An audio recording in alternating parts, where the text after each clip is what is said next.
안녕하세요. 도시열반의 슈퍼해머입니다. 제가 지난 영상에서 통찰력 해안에 대해서 습관에 대한 주제로 말씀을 드리다가 추가적으로 좀 설명을 드렸습니다. 통찰력을 가지기 위해서는 어떤 대상에 대해서 단편적으로 보는 것이 아니라 전체적으로 봐야 이 전체를 올바르게 이해할 수 있다. 그 이치를 올바르게 이해할 수 있다라고 이렇게 설명을 드렸었는데 댓글에 이제 이런 댓글이 달려 있더라고요. 전체를 통찰하는 눈을 길러라. 어찌해야 하는 건지 어렵습니다. 이제 이렇게 말씀을 주셨는데, 사실 통찰과 해안에 대해서 설명을 드리자면 또 얘기가 정말 좀 길어지는 주제입니다. 그리고 더더욱 중요한 것은 이 통찰력과 해안이라는 것은 말로서 이론으로 이해시켜 드리거나 설명드리기가 조금 힘든 주제 중에 한 가지라는 거죠. 통찰력이라는 것은 물론 이론도 중요하겠지만 내가 나의 환경 안에서 직접적으로 경험하는 것이 그 무엇보다 중요하다 보니까 제가 최대한 이론적으로 쉽게 설명을 드리겠지만 경험이 빠진 상태에서 이론적으로만 설명드리기가 좀 어렵다는 점. 그래서 우리가 이제 옛말에 이런 말이 있지 않습니까? 백문이 불여일견이다. 100번 듣는 것보다 한 번 보는 것이 더 낫다라는 이 말이 결국은 경험을 이제 뜻하는 거죠. 그래서 아무리 글로 이론적으로 많이 습득을 한다고 해도 경험을 겪지 않으면 완전히 스스로 체감하기가 힘든 주제 중에 한 가지가 바로 이 통찰력이라는 겁니다. 어쨌든 저는 이제 이론적으로 최대한 쉽게 설명을 드리고 고찰을 해봐야 되기 때문에 이번 주제는 이 해안과 통찰력에 대해서 조금 고찰을 한번 해보겠습니다.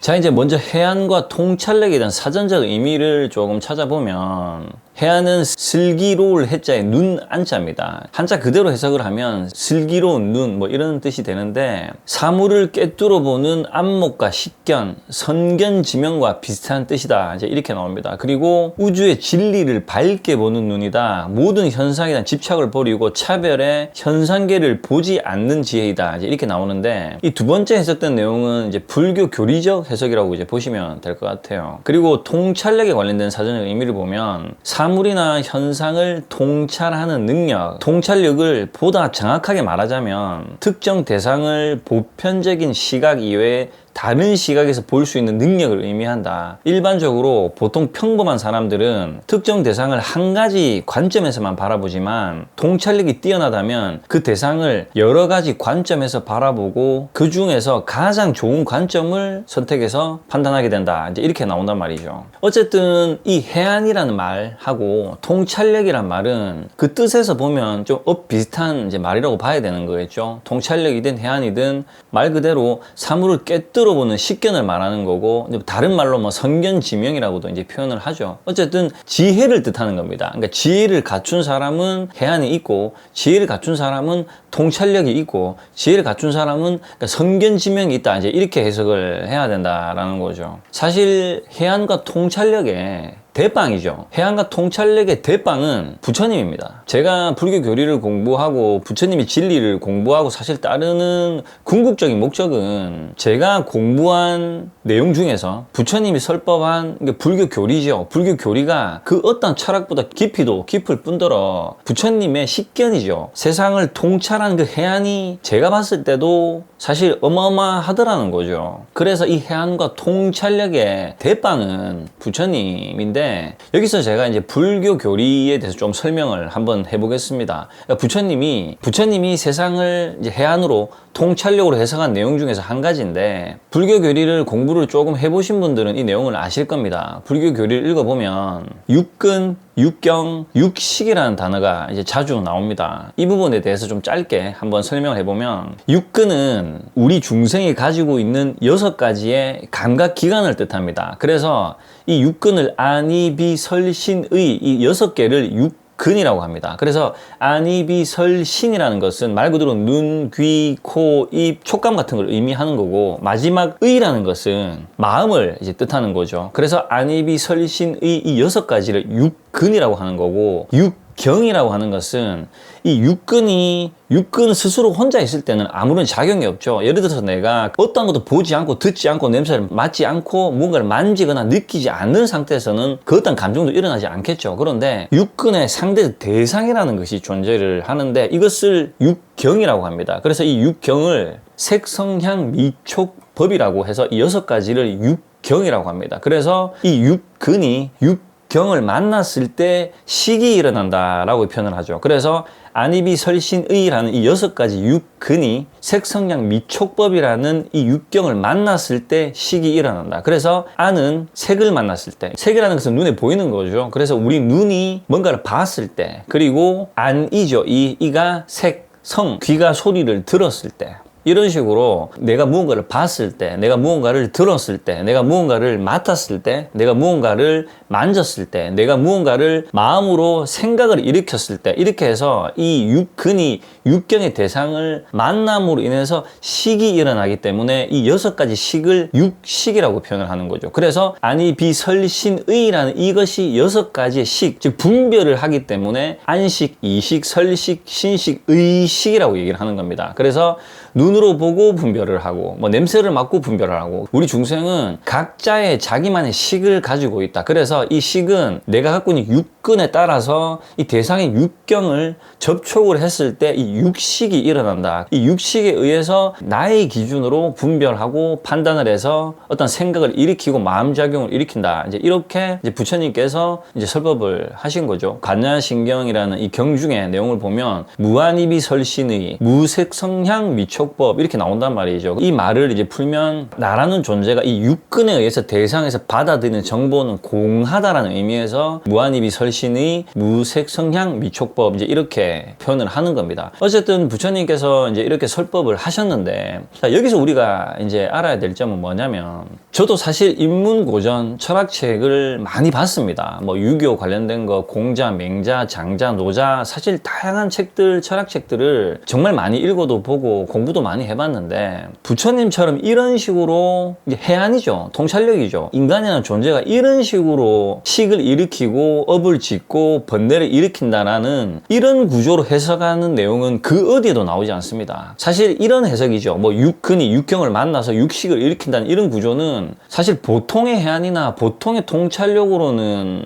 다가가기 힘든 부분이죠. 그래서 그 어떠한 철학책에도 나오지 않는 이 내용을 부처님께서 통찰력으로 인간은 이런 식으로 분별을 해서 식을 일으키는구나 라는 것을 말 그대로 통찰력으로 이제 알아내신 거죠. 알아차림을 하신 거죠. 쉽게 얘기해서 그 부분에 대해서 이제 깨달은 거죠. 그래서 그 어디에도 나오지 않는 정말 이 불교 교리에만 나오는 이 이치가 제가 들었을 때는 이 참 진리라는 거죠. 이 정도 해안으로 우리 인간을 해석하기는 어렵다. 그래서 이제 4대 성인이라고 하죠. 부처님, 예수님, 소크라테스, 공자 이렇게 이제 네 분이 4대 성인이라고 하는데, 이 4대 성인이란 말이 이제 괜히 나오는 말이 아니다라는 거죠. 어쨌든 가히 대빵은 부처님이다. 부처님의 설법한 내용들은 진리 그 자체다. 저도 나름 공부를 했는데 부처님의 해안으로 이것을 통찰한 이 내용은 제가 읽어봐도 와 이렇게 혀를 내두를 정도가 된다라는 거죠. 그래서 이 내용을 가지고 이제 고찰을 해보면 부처님이 이렇게 통찰을 하게 된 최초의 시작이 뭐냐면, 왜 인간은 태어나서 이렇게 고통을 받고 살아가야만 하는가, 이 질문, 이 스스로에게 던진 이 질문이 최초의 시작이었다라는 겁니다. 그래서 이 질문을 출발로 해서 매 순간 어떤 것을 관찰을 하고 이것을 성찰을 하고, 그래서 생각을 통해서 통찰의 힘을 키워서 깨달음에 이르렀다고 이제 봐야 되는 거죠. 그래서 시작은 스스로에게 던지는 질문이었다. 그래서 우리가 이제 철학책을 보면 생각하는 힘을 키워야 된다, 뭐 싱킹이 중요하다, 생각하는 힘을 키우기 위해서 뭐 인문고전을 읽고 철학책을 읽고 이제 이런 것들을 인문 철학책들을 많이 읽어야 된다라는 이런 이제 글들이 많이 나오는 이유가 이제 그래서 이제 나온다라는 거죠. 댓글 내용처럼 전체를 통찰하는 눈을 어찌 해야 하는 건지 어렵습니다. 이렇게 돼 있단 말이죠. 보통 대부분은 통찰력에 대한 설명을 할 적에 장님 코끼리격이다 라고 표현을 한단 말이죠. 그래서 코끼리의 전체 모습을 보지 못하고 부분적으로만 보고 코끼리는 이렇게 생긴 동물이다, 이렇게 해서 옛 속담에 장님 코끼리 보는 격이다, 어리석다 라고 이렇게 표현을 하는 거죠. 그래서 이 말을 풀어보면 코끼리의 부분적인 것을 보고 코끼리는 이러한 동물이다 라고 해석을 하는 것이 것이 오류가 있듯이 어떤 환경이나 현상에 대해서 단편적, 그러니까 부분적으로만 보고 이것이 답이다라고 하면 안 된다라는 거죠. 이제 여기서 이제 우리가 알아야 될 것은 5명의 장님이 코끼리를 부분적으로 봤는데, 예를 들어서 코끼리는 이렇게 생겼습니다. 뭐 코끼리는 저렇게 생겼습니다. 그러니까 부분적으로 본 장님이 그 부분적인 거에 대해서 묘사를 한단 말이죠. 자, 그러면 부분적으로 본 것이 거짓된 게 아니죠. 팩트죠. 사실이죠. 코끼리의 다리는 졸구통 같습니다. 사실이란 말이죠. 코끼리 꼬리는 빗자루 같은 형태로 생긴 것이 옳지만 단편적으로는 빗자루 같은 게 옳은 것이지만 전체적인 시야로 봤을 때는 이게 오류라는 거죠. 그래서 이 이치를 이제 다른 식으로 해석을 하면, 우리가 살아가는 모든 인생의 이 환경은 단편적으로 보고 해석을 하고 이것이 진리고 옳다라고 하는 것은 어리석고 오류다라는 거죠. 우리가 지혜를 갖추고 통찰력을 갖추기 위해서는 부분적으로 보는 것이 아니라 전체적으로 정보를 흡수해야 이 전체를 올바르게 볼 수 있는 지혜가 생긴다라는 거죠. 그래서 이것을 정견이라고 하는 겁니다. 올바르게 바르게 보는 눈을 정견이라고 하는 거죠. 팔정도라고 하죠. 불교교리에서 팔정도의 첫 번째인 정견이라고 하는 겁니다. 올바르게 바라보는 것이 그 무엇보다 이제 중요하다라는 거죠. 자, 어쨌든 이제 이것 또한 이론입니다. 이론인데, 그러면 통찰력의 눈을 길러야 되는데 어찌 해야 하는 건지 어렵습니다 라는 질문으로 다시 이제 돌아가서 고찰을 해보면, 통찰력에 대한 사전적 의미죠. 일반적으로 보통 평범한 사람은 특정 대상을 한 가지 관점에서만 바라보지만, 통찰력이 뛰어나다면 그 대상을 여러 가지 관점에서 바라보고 그 중에서 가장 좋은 관점을 선택해서 판단하게 된다. 이 내용을 이제 다시 살펴보면, 통찰력이 뛰어나다면 그 대상을 여러 가지 관점에서 바라보고 그 중에서 가장 좋은 관점을 선택해서 판단한다. 이제 이렇게 나오는데, 우리는 서로 다른 환경에서 매 순간 선택이라는 걸 하고 살아가야 됩니다. 우리 운명이라는 것은 매 순간 선택의 연속이란 말이죠. 선택을 어떻게 하는가에 따라서 운명이 정해진다라는 겁니다. 그래서 이 사람은 매 순간 이런 선택을 하기 때문에 이 선택이 쌓여서 결과가 되어서 인생이 되는 거고, 이 사람은 이런 성격과 기질을 가지고 있기 때문에 매 순간 이렇게 선택을 하기 때문에 이런 운명이 이제 만들어진다라는 거죠. 그러니까 이 내용이 부처님이 설법하신 내용의 이치를 보면, 내가 갖고 있는 육근이 눈, 귀, 코, 귀 만지고 마음으로 느끼는 이것이 대상을 접촉했을 때 생각을 일으켜서 선택을 한단 말이죠. 그래서 선택을 하면 당연히 결과라는 게 돌아오겠죠. 결과가 돌아오기 때문에 쌓여서 점진적으로 쌓이다 보니까 이 결과가 또 다른 결과를 내고 이러면서 운명이라는 게 만들어진다라는 겁니다. 그래서 운명이 습관이다라는 이 말은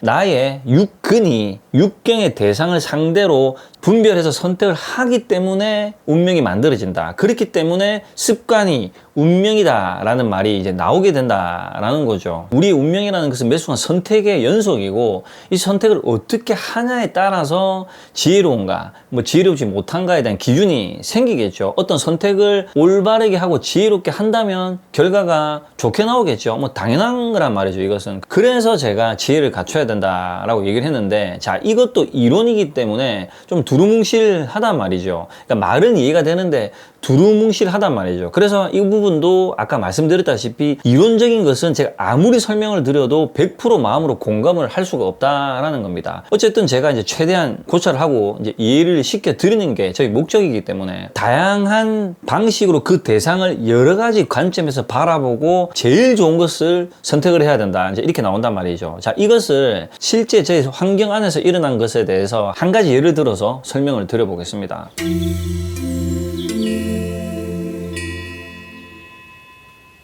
제 주위에 친하게 지내는 사람이 한 명 있는데, 이 사람의 성별이 여자입니다. 이제 여자분인데 나이대가 이제 40대 초반이에요. 40대 초반인데 이 친구가 정말 오래된 두 명의 인연이 있습니다. 둘 다 이제 언니예요. 언니인데 오래 알고 지냈고 정말 가깝고 친한 이제 지인인 거죠. 이 친구가 부를 때 이 A라는 언니를 부정적인 언니라고 표현을 하고 이 B라는 언니를 긍정적인 언니라고 표현을 합니다. 그래서 제가 물어봤죠.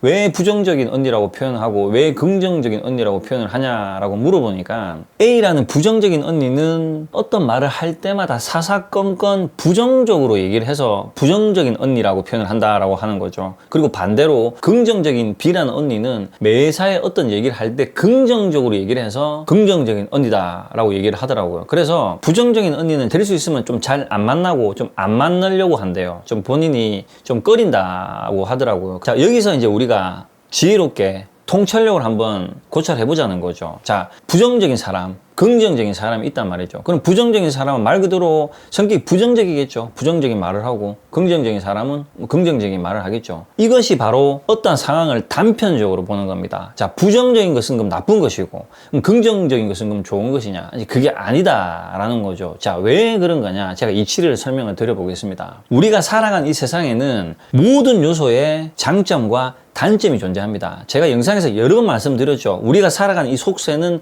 상대적으로 존재하는 세상이라고. 그래서 이 세상에 존재하는 모든 요소에는 부정적인 요소와 긍정적인 요소가 동시에 존재를 한다라는 거죠. 자, 예를 들어서 여기서 한번 생각을 해봅시다. 내가 만약에 장사를 해야 되는데, 아, 너 장사하면 잘 될 거야. 장사하면 무조건 잘 될 것 같아. 이렇게 얘기를 하면 긍정적인 거고, 야, 니 장사 해봤냐? 장사가 얼마나 힘든 줄 알아? 너 장사 이렇게 하다가 잘못하면 완전히 개고생하고 돈만 잃을 건데, 이렇게 말을 하면 부정적이겠죠. 내가 하려고 마음을 먹었는데 부정적으로 말을 하면 어떻습니까? 기분이 나쁘겠죠. 그러면 저거는 맨날 말을 하면 저렇게 부정적으로 말을 해. 이왕이면 좋게 말을 해주지, 이렇게 말을 한단 말이죠. 자, 그런데 실제로 장사를 해보면 어떻습니까? 장사를 했을 때 무조건 잘 된다라는 법칙은 존재하지 않습니다. 장사를 하다 보면 잘 안 될 때도 있고 잘 될 때도 있다라는 말이죠. 그런데 잘 되는 것만 바라보고 가면 어떻습니까? 부정적인 거를 계산을 못했기 때문에 부정적인 면과 닿게 되면 실패를 하게 되죠. 좌절을 겪게 된단 말이죠. 그래서 이것은 내가 생각 못했던 건데 하고 막혀버리게 되겠죠. 시작을 할 때부터 부정적인 것과 긍정적인 게 존재를 할 수가 있기 때문에 내가 이것을 다 흡수해서 시작하게 되면 이미 계획을 할 때 다 예상을 했기 때문에 부정적인 것과 마주하게 되면 나는 이미 예상을 했다 하고 이제 견뎌지겠죠. 그래서 제가 이제 그 친구한테 이제 올바른 지혜를 가르쳐 줬죠. 어떻게 이제 이치를 설명해 줬냐면, 네가 말하는 그 부정적인 언니는 물론 그 부정적인 성격 자체가 좋은 건 아니지만 너의 그런 기질이 있기 때문에 그 기질을 부정적으로 제대로 바라보고 얘기를 해준 거다. 코끼리 다리만 보고 다리가 이렇게 생겼다라고 얘기를 하듯이 그 언니도 너의 실제로 갖고 있는 너의 그 부정적인 모습을 사실 그대로 얘기를 해준 거고, 긍정적인 언니 또한 너의 긍정적인 부분을 사실로 얘기를 해준 거다. 그러면 이 정보를 부정이다 긍정이다 라고 받아들이는 것이 아니라 나한테 이런 부정적인 부분이 있구나 하고 받아들이고, 나한테 이런 긍정적인 부분이 있구나 하고 받아들여서 이 두 개의 정보를 부정, 긍정이다라는 이런 양변으로 쪼개는 것이 아니라, 이분법이 아니라 내가 이것을 정보로 흡수해서 받아들이면 나의 단점이나 잘못된 기질이 있기 때문에 일로 갈 수 있는 확률이 있구나 라고 해서 고치면 되는 거고, 긍정적인 것은 좋은 거니까 더 그 강점을 키우면 되겠죠. 그러면 단점은 줄이고 강점은 보완하는 역할이 된다라는 거죠. 그래서 부정과 긍정이라는 이분법적으로 해석을 해서 그 언니는 어떻다, 그 언니는 어떻다 이렇게 해석을 하지 말고, 부정적인 언니는 나한테 부정적인 사실을 얘기해 주니까 너를 냉철하게 돌아보는 기회가 되는 거고, 긍정적인 언니는 나한테 좋은 말 해주니까 기분도 좋아지고 좋은 거지 않느냐. 그래서 네 기준에서 네 식으로 그렇게 부정, 긍정, 나쁘다, 좋다 이렇게 이분법으로 판단하지 말고, 그래서 부정적인 언니는 별로라서 좀 꺼리고, 그렇게 분별을 하지 말고 너의 식대로 이렇게 판단하지 말라라고 제가 이제 이치를 가르쳐 줬죠. 그러니까 이렇게 가르쳐 주니까 그 말이 맞는 것 같다라고 얘기를 하는 거죠. 내가 나의 식으로 이 언니는 어떻다, 저 언니는 어떻다 이렇게 내가 분별을 했구나. 내가 그것을 정보로 받아들여서 지식으로 흡수해서 나에게 힘으로 작용을 시킬 수 있구나. 이제 이렇게 결론이 났다라는 겁니다. 그래서 철학책을 읽어보면 이런 내용이 있습니다. 3명의 친구가 어떤 길을 걸어갈 때 좋지 못한 친구가 있고 좋은 친구가 있다면 이 2명 다 스승으로 삼아라. 좋지 못한 친구를 보면 나는 저러지 말아야지 하고 공부를 하고, 좋은 친구를 만나면 나는 저렇게 본받아야지 하고 공부를 하라. 그래서 양쪽 다 흡수해서 공부를 하라. 이것이 지혜롭다라고 나온단 말이죠. 그래서 결론적으로 이제 이 부분에서 고찰하면 부정, 긍정 이렇게 이분법적으로 나오는 것이 아니라 내가 이 현상을 어떤 식으로 바라보고 해석하느냐에 따라서 이것은 나에게 장점이 장점이 되기도 하고 단점이 되기도 한다라는 겁니다. 그래서 불교에서 분별을 하지 마라. 나의 식으로 분별하는 것은 올바르지 못하다라는 말이 이제 그래서 나온다라는 거죠. 자, 그래서 다시 이제 돌아가서 그러면 통찰력의 눈을 길러야 되는데 통찰력이라는 것을 키우려면 무언가를 관찰하고 골똘히 생각을 하고 이것을 따지고 드는 이제 기질이 있어야 됩니다. 보통 이제 대부분 사람들은 그냥 넘어가 버린다라는 거죠. 예를 들어서 부처님께서 왜 인간은 고통을 받을까? 이 질문을 파고들었단 말이죠. 그런데 보편적인 일반 사람들이 왜 인간은 고통을 받을까? 이 질문을 파고들지 않는다라는 거죠. 그냥 인생이 그런 거다. 그냥 살다 보니까 그런 거다. 이렇게 이제 단순하게 결론을 내리지 그것을 집요하게 파고들지 않는다라는 거죠. 그리고 이것을 어떤 질문을 집요하게 파고들고 따지고 들고 이것에 대해서 생각을 지속적으로 하려면 성격적 기질도 있어야 되지만 여기에 많은 시간을 쏟아붓고 에너지를 쏟아부어야 된다라는 거죠. 자, 제가 갑자기 이 말씀을 왜 드리냐면 우리 중생은 각자 서로 다른 생김새와 서로 다른 성격과 서로 다른 재능과 적성을 가지고 태어난다라는 겁니다. 그래서 무언가를 통찰하고 따지고 들고 질문을 스스로에게 던져서 여기에 에너지를 쏟아붓는 이런 기질도 어떤 여러 가지 재능과 적성 중에 한 가지라는 겁니다. 그래서 우리가 이제 학자, 철학가라는 직업이 결국은 어떠한 보편적인 논리적 이론에 대해서 다른 사람이랑 다른 시각으로 바라보면서 따지고 들어가고 분석하는 성격의 기질을 가지고 있다라는 거죠. 그래서 우리가 철학책을 보면 생각하는 힘을 키워라 이 말과 비슷하게 좀 많이 나오는 말이 뭐냐면 항상 왜라는 의문을 붙여라. 왜 그래 해야 되는지, 왜 이렇게 살아야 되는지,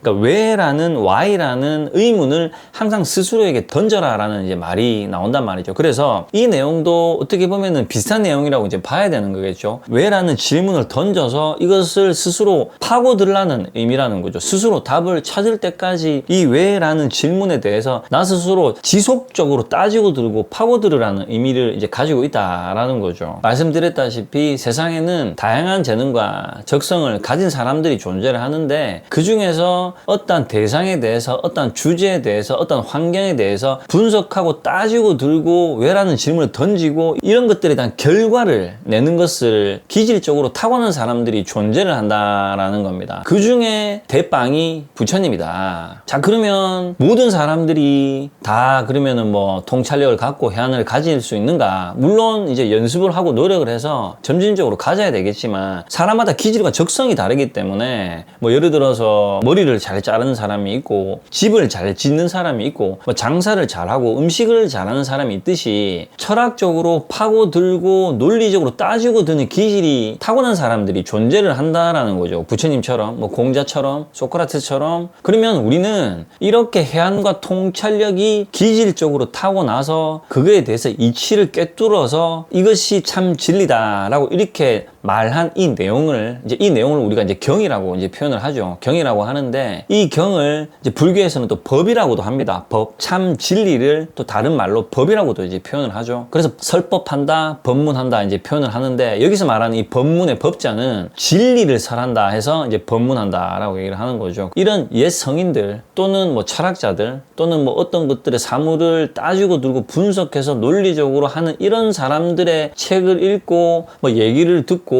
공부를 하는 것이 이론적으로 배우기에 가장 쉽고 빠른 방법이다라는 거죠. 내가 직접 이런 기질을 키운다기보다는 예를 들어서 뭐 내가 통찰력을 키워야 되겠다. 그래서 이제부터는 어떤 사물을 항상 다각도로 보고 따지고 들어서 답을 찾아야 되겠다. 이런 방식보다는 나는 내가 잘하는 재능과 적성을 쓰되 만약 이 기질이 내가 부족하다면 이런 기질이 타고난 사람들의 뭐 책도 읽고 뭐 강의도 듣고 이러면서 이 사람들이 답을 낸 이것에 내가 배우고 따라가고 공부를 하면 된다라는 거죠. 부처님이 설법을 하셨죠. 우리 중생은 육근이 육경이라는 대상을 만나서 육식을 일으킨다. 그래서 이 육식을 일으키기 때문에 나의 식으로 세상을 판단하고 분별한다. 그래서 나의 식을 버리는 것이 중요하다. 그래서 아상을 버려라. 아상을 짓지 마라. 이제 이렇게 결론적으로 표현을 한단 말이죠. 이 결론에 도달하기 위해서 해안으로 통찰력으로는 이 이론을 내가 직접 아는 것은 정말 어렵기 때문에 나보다 해안이나 통찰력이 더 우수한 사람들의 말을 듣고 따르는 것이 더 쉬운 방법이라는 거죠. 저도 마찬가지죠. 저도 제가 스스로 찾아서 뭐 육경이 있고 육근이 있고 뭐 육식이 있다 찾는 것보다 아, 부처님이 이렇게 찾으셨구나. 그런데 내가 읽어보니까 야, 이게 정말 기가 막히는구나. 아, 이게 옳은 거구나 라는 생각이 들면 이것을 공부를 하고 따르면 된다라는 거죠. 그래서 여기서 정말 중요하게 아셔야 되는 것은 부처님을 믿고 따르고 의지하는 것이 아니라 부처님 같이 해안과 통찰력이 뛰어난 분이 이치를, 그러니까 참 진리를 내가 깨달아 보니까 이렇더라 라고 이렇게 경으로 설법을 하신 이 내용을 이게 옳다라는 믿음이 생기면 공부를 하고 그 내용을 믿는다 라는 거죠. 그래서 부처님의 경을 읽어보면 나라는 존재를 믿지 말고 내가 설한 이 진리, 참 진리, 법에 의지하라. 그래서 이것을 법등명, 법을 믿고 법을 따르고 법을 의지하라. 이제 이렇게 말씀을 하신 겁니다. 결론적으로 보면 이 통찰력이라는 게 있어야 나의 삶을 내가 올바르게 선택을 하고 헤쳐나가고 지혜롭게 살아갈 수 있다라는 거죠. 그런데 이 통찰력이라는 것이 사람마다 갖고 있는 기질도 다르고 재능과 적성이 다르다 보니까 통찰력의 힘이 정말 큰 사람도 있고 통찰력의 힘이 그러니까 작은 사람도 있다라는 거죠. 모든 사람이 동등한 힘을 갖추기는 사실상 불가능하다라는 거죠. 그래서 내가 만약에 이런 기질이 좀 약하고 부족하다면 나보다 더 지혜로운 사람의 말을 듣고 공부를 하고 따르는 것 또한 지혜롭다라는 거죠. 그래서 다시 말씀드리지만 저도 부처님은 해안, 특히 통찰력의 대빵이다. 그래서 부처님이 찾은 이 세상의 이치를, 이 대자연의 이치, 진리죠. 참 진리를 저도 따르고 공부하고 배우는 입장이다 라는 겁니다. 제가 이제 이번 시간에는 습관 4번째 영상이죠. 나쁜 습관과 좋은 습관은 어떤 식으로 형성이 되고 좋은 습관을 형성시키는 방법론에 대해서 설명을 드리려고 했는데 이제 수리님께서 댓글에 이제 이렇게 달아주셔가지고 이 통찰력이나 해안에 대해서 한번 설명을 드리고 넘어가야 되겠다 싶어서 제가 좀 빠르게 영상을 좀 준비를 해봤습니다. 그리고 제가 이제 지금 현재 라이브 스트리밍을 테스트 중에 있습니다. 그래서 이 라이브 스트리밍이 말 그대로 라이브로 이제 진행을 하다 보니까 뭐 장비나 조명이나 이런 마이크라든지 이런 그러니까 전문적인 기술이 좀 많이 요하는 이제 작업이더라고요. 그래서 지금 계속 테스트 중에 있습니다. 테스트가 거의 80% 이제 90% 완료된 상황인데 제가 이 테스트가 완전히 완료가 되면 매주 수요일 날 10시에 스트리밍 라이브를 진행할 생각입니다. 그래서 실시간으로 좀 소통도 하고 대화도 나누고 뭐 여러 가지에 대해서 이제 좀 소통을 할 계획입니다. 참고를 하시고 이번 해안과 통찰력에 대한 영상은 여기까지 마무리하는 걸로 하겠습니다. 다음 시간까지 모든 분들 평온하시기 바랍니다.